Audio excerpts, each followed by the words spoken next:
Hey, YouTube, we're live. All right, today's topic, leaders lead or leave. This is one of the harsh realities that many organizations at their own peril fail to understand. So remember the distinction that I make. Leaders are creational, managers are preservational. Leaders are intuitive. Leaders are about the future.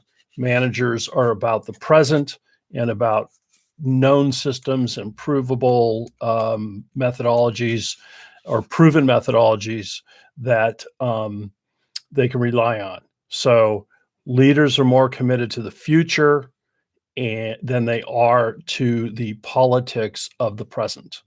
And so I'm not I'm not having this conversation to knock managers, and it could sound at some points like I am. Managers play a critical role, but we're in a period of time where we need leaders. And so this is my focus is now becoming on helping leaders see their place.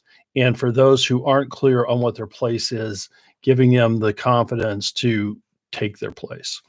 So first I want to give an example of, and this is, if you've watched these regularly, one of my favorite characters to talk about is Bill Belichick, and part of it just because he's so out there and observable, you can see him, and so if you watch him in his press conferences are one part theater where he just deadpans the daylights out of everybody, but the second part, and possibly it might be actually the first part, he is all about his commitment to the future. Remember his notorious, "We're on to Cincinnati." He kept getting questions about the game that just happened. He said, "We're on to Cincinnati." And so that is actually how leaders behave. It's not that there is no introspection, but the introspection is not for the sharing with others. The job of the leader is to declare the focus on the future. So I want to recommend a movie to you. It's pretty obscure, but it is available on iTunes. I think it's available on Amazon Prime. And it's possibly, well, it's not possibly, it's one of the best movies I've ever seen that distinguish between management and leadership. And it's funny, in college, I was an accounting major. I sat through a management class that darn near killed me because, again, I'm about the future and investigating possibilities. I'm not about memorizing all kinds of proven methodologies. So Executive Suite depicts the struggle between the preservational minded manager and the future minded leader. And two characters. Lawrence Shaw was this fellow who was a known, established, knows how to manage guy, but he also was fighting new technology, new methodologies for the sake of preserving the known profits. And you can look at an endless line of American companies that have gone away or are in the process of going away because they couldn't adopt a new technology. And because they thought by not adopting the new technology, they could preserve their position, not accepting the fact that, everybody else around them was and was going to be outrunning them. Sears couldn't adapt. Amazon, all Amazon's done is taken the modern technology and done exactly what Sears did for 100 years.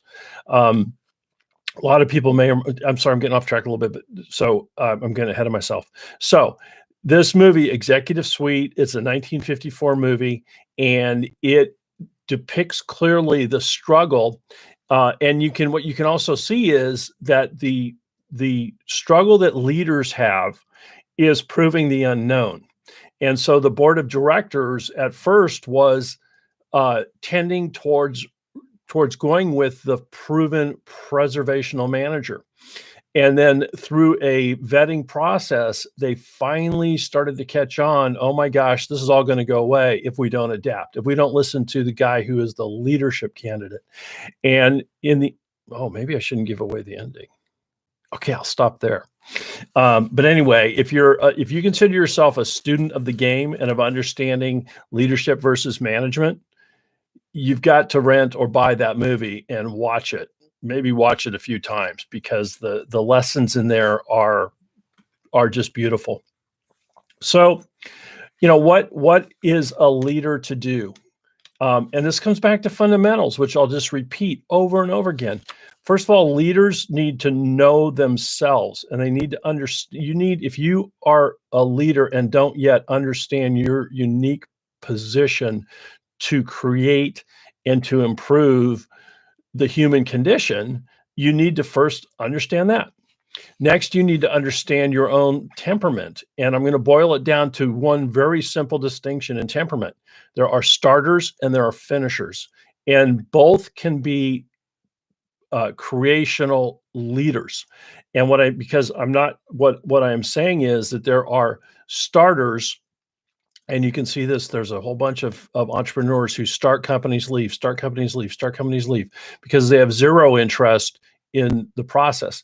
There are other intuition-led leaders who possess the intuition to see the future, but also stick around for the whole 9 yards. Steve Jobs, Elon Musk is demonstrating this capacity. Jeff Bezos, these guys are multi-billionaires because they've stuck around and ensured that their vision became reality. And so just understanding that if you're a person who likes to start but not finish, you've still got a place. And if you negotiate up front for how you're going to receive compensation, you have an invaluable place in a corporation. Now, you may or may not be as wealthy as the guy who sticks around. I'll go to Apple and Microsoft. So both companies had true long-term genius visionaries who were in the background, who got less of the spoils. Yeah, fewer of the spoils than did Steve Jobs or Bill Gates. But Steve Wozniak and Paul Allen were both geniuses who actually were the technical innovators, but they were starters. They left their companies early, and Jobs and Gates were finishers and stuck around. Jobs would probably still be on the job had he not died at such a young age. So know thyself. Know if you're a pure starter or if you're more committed to the long haul. And both work. It's about having the intuition to see the future. All right, aptitudes. You've got to understand your natural abilities, because it's not just understanding your own strengths. It's also understanding how it is that you measure up in comparison to others, so that you can understand that some things come very naturally to you and they just are innate, and you may or may not need to explain them to others, or you just understand without an explanation. Now, and then what you need to understand is if you're really high in that ability, that you need to understand, you need to invest more time in communication up front to convey your ideas. So that's just one aspect of aptitudes, natural abilities, that by understanding, you can increase your effectiveness to express your vision to others. Values, same thing. Drill down. What do you value? And so it's being able to name them and to live them. And that is where you become super effective as a leader, because there are plenty of people, and I'm not going to make a distinction between managers and leaders, but there are plenty of people who say one thing and do another. And if you'll have that integrity between the two of what you espouse and what you live, you will become an exponentially more powerful leader. All right. So, the peril comes back to, again, a story that I always like to talk about because it's so public. But, Xerox Corporation owned the copier business through the 60s. And then as their patents expired and things started to change, they became vulnerable.